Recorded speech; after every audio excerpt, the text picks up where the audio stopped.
सियाना तहसील के अंतर्गत ग्राम रानापुर में ग्राम प्रधान हर्ष स्वरूप के सहयोग से एनिमल्स राहत एनजीओ द्वारा कुत्तों की नसबंदी का कार्यक्रम हो रहा है, जिसमें गांव के आवारा कुत्तों को पकड़कर उनकी नसबंदी की जा रही है। डॉक्टर ने बताया कि अब तक लगभग 90 कुत्तों की नसबंदी की जा चुकी है। हमारी एनजीओ एनिमल्स राहत आवारा कुत्तों की नसबंदी के साथ साथ आवारा सांडों गायों का भी इलाज करती है। प्रत्येक कुत्ते की नसबंदी में लगभग 2500 रुपया का खर्चा आता है एवं लगभग 4 घंटे कुत्ते को बेहोशी की हालत में रखा जाता है। नसबंदी के साथ कुत्ते के ऐसे भी टीके लगाए जा रहे हैं कि कुत्ता काट भी ले तो किसी को कोई नुकसान न हो, उसे कुत्ते काटने की वैक्सीन न लगवानी पड़े। टीवी 4 न्यूज यूपी है इजहार अहमद की रिपोर्ट।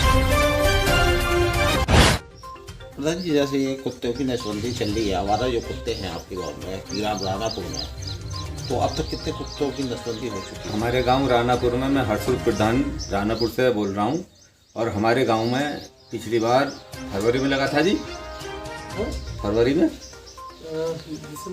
हाँ जनवरी में कैंप लगा था। उसमें हमने कम से कम गांव के आवारा कुत्तों की 66 कुत्तों की नसबंदी कराई थी। और अब दोबारा हमारे गांव में दोबारा कैंप लगा हुआ है और यहाँ नसबंदी का कैंप चल रहा है।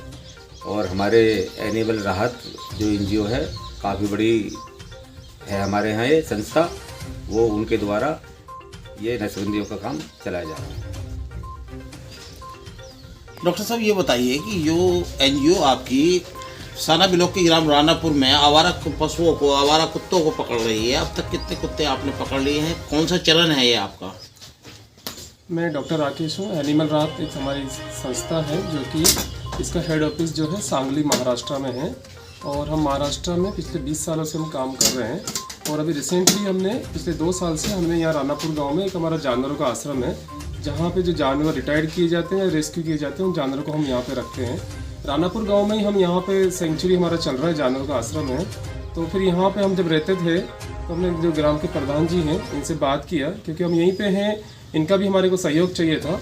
तो ये प्रधान जी से बात करके प्रधान जी ने हमारे को एक पत्र दिया कि गांव में बहुत सारे कुत्ते हैं आवारा, जिनकी संख्या बढ़ती जा रही है, तो उसका क्या किया जा सकता है। तो फिर हम लोगों ने मिलके प्रधान जी ने हमने पत्र देने के बाद उसके बाद हमारी संस्था जो एनिमल राहत संस्था है कुत्तों को पकड़ रही है और उनका नसबंदी कर रही है। अब तक हम लगभग 90 कुत्तों का ऑपरेशन हो चुका है। अभी तक हम कोशिश करेंगे इस गाँव के जितने भी आवारा घूमने वाले कुत्ते हैं सभी का ऑपरेशन करेंगे। ऑपरेशन करने से कुत्तों का क्या फ़ायदा होता है? कुत्तों का ऑपरेशन करने से उनकी संख्या नहीं बढ़ती है, और साथ में उनका हम टीका भी लगाते हैं जिससे वो कुत्ता पागल ना हो, तो लोगों को भी दिक्कत ना हो, उस कुत्ते को भी दिक्कत ना हो। कुत्तों को मारना या उनको इधर से उधर छोड़ना कानूनन गुनाह है और मानवता के नाते भी नहीं करना चाहिए। उनकी संख्या कम करने का एक ही तरीका है कि उनका नसबंदी किया जाए, जो कि ग्राम के जो प्रधान जी इन्होंने बड़ा इनिशिएटिव लिया, और साथ में एनिमल राहत ने मिलकर हम यहाँ पे इन्होंने जगह प्रोवाइड कराई और हम यहाँ पे कुत्तों का ऑपरेशन कर रहे हैं। एक कुत्ते के ऑपरेशन में कितना खर्चा कर रही है एनजीओ आपकी? लगभग जो इस तरह से हमारा जो ऑपरेशन का प्रोसेस है, इस ऑपरेशन में कुत्ते को पकड़ के लाने के बाद उस कुत्ते का बेहोश करना, बेहोश करने के बाद डॉक्टर पूरी तरह से उसका ऑपरेशन करता है। ऑपरेशन करने के बाद जो टाँके लगाए जाते हैं, वो जो टाँके इस तरह से लगाए जाते हैं कि उन टाँकों दोबारा उस कुत्ते को पकड़ना ना पड़े, टाँके अंदर के अंदर ही गल जाए। तो लगभग हमारे को एक ऑपरेशन का जो खर्चा आता है 2300 रुपये लेके 2500 रुपये तक का एक कुत्ते का खर्चा आता है हमारा। तो डॉक्टर साहब, ये और बताइए कि एक दिन में कितने ऑपरेशन हो सर्जरी हो जाती है? एक दिन में हम कोशिश करते हैं कि जो हमारे पास जितनी सामान है, जितना हमको तैयारी करना पड़ता है, तो लगभग हम 15 कुत्तों का लगभग एक दिन में ऑपरेशन करते हैं।